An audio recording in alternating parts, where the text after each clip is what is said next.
أسعد الله مساءكم بكل خير، وأهلا ومرحبا بكم متابعينا الكرام. فهل نحن العرب والمغاربة والأفارقة، هل نحن في حلم أو نحن على يقظة ونعيش الحلم الأصلي والواقع؟ فهل هذا حلم أم حقيقة؟ فقدم أسود الأطلس ملحمة كروية أمام رونالدو ورفاقه، فبعد إسقاطهم لبوسكيت وإسبانيا، ها هم اليوم يكررون نفس السيناريو ويطيحون بالبرتغال. فلم يكن يتوقع الكثير من محلي ومشجعي كرة القدم تكرار المغرب مفاجأته في كأس العالم والإطاحة بمنتخب البرتغال أحد أقوى المرشحين للفوز بكأس العالم. لكن استمر الحلم العربي الإفريقي بالراية المغربية، وصعد أسود الأطلس إلى النصف النهائي. البعض لا يفهم كيف حدث ذلك، كيف لفريق عربي أن يتأهل إلى النصف النهائي كأس العالم؟ كيف لمنتخب المغرب أن يتفوق على البرتغال في وجود كريستيانو رونالدو وبرناردو سيلفا ورافائيل لياو وروبن دياز وبرونو فرنانديز وغيرهم من النجوم؟ لكن هنالك كلمة سر تتخلص في الثقة التي بدأ بها أسود الأطلس اللقاء، وكانت في مقدمة أسباب الإنجاز التاريخي.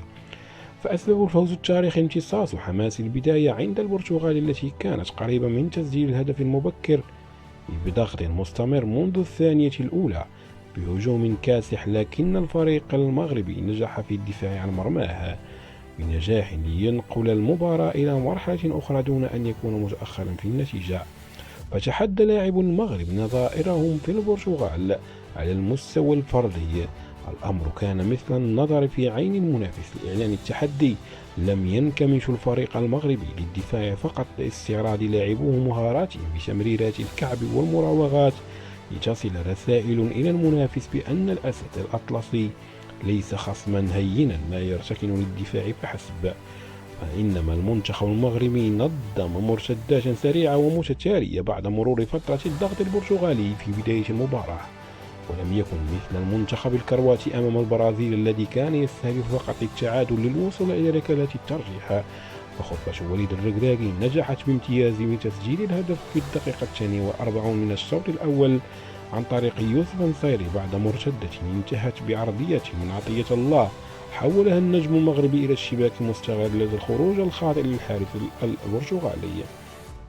فأدار الركراكي التغييرات الفنية خلال المباراة بامتياز، وتعامل بشكل رائع مع الإصابات والإرهاق بخروج رومان سايس وحكيم زياش ونزول أشرف داري، وكذلك خروج نصيري ومشاركة بدر بنون لزيادة العمق الدفاعي. نجح منتخب المغرب في تنظيم أكثر من هجمة مرتدة في ظل الضغط البرتغالي لينجح مجددا تخطيط الركراكي، لكن المهاجم وليد شديرة تكفل بإهداء كل الفرص في مواجهة المرمى قبل أن يتعرض للطرد في الدقيقة 93. فشخصية كبيرة أظهر عليها المنتخب المغربي عبر كل لاعبيه، الثقة الكبيرة التي غلبت نظرات لاعبيه وقراراتهم في الملعب. لم يظهر رجال وليد الركراكي مرتعبين في الملعب من الحدث الذي يشاركون به للمرة الأولى في التاريخ. فبعد هذه المرحلة يعتبر اللاعبين أنهم قدموا مستويات بطولية: ياسين بونو، عطية الله، رومان سيف، جواد اليميق، أشرف حكيمي، عز الدين أناحي، سفيان أمرابط، سليمة ملاح، سفيان بوفال، يوسف نصيري، حكيم زياش، البدلاء الخمس كلهم أظهروا الثقة والتحدي والذكاء في التعامل مع أكبر حدث رياضي في تاريخ المنتخبات العربية. فالمنتخب المغربي سيواجه المنتخب الفرنسي بقيادة نجمه الأول كيليان مبابي، فسيكون ارتقاء بين الأصدقاء الأخوة حكيمي وكيليان مبابي. ولمن ستكون الكفة هذه المرة؟ فنتمنى التوفيق للمنتخب الوطني الذي سيكون له مباراة كبيرة. فبدون شك من سيفوز في هذه المباراة سيكون مرشحا بنسبة 75% ليفوز باللقب.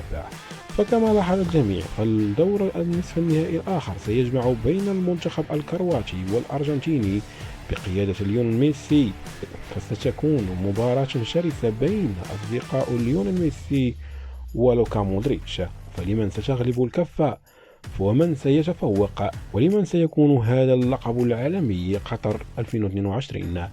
فكل التوفيق لأسود الأطلس، ونتمنى مزيدا من التألق الوصول إلى أبعد نقطة في هذه المسابقة. فنرجو منكم متابعينا أن تدعموا القناة بالضغط على اللايك والمتابعة والإعجاب. دمتم في رعاية الله، وإلى اللقاء.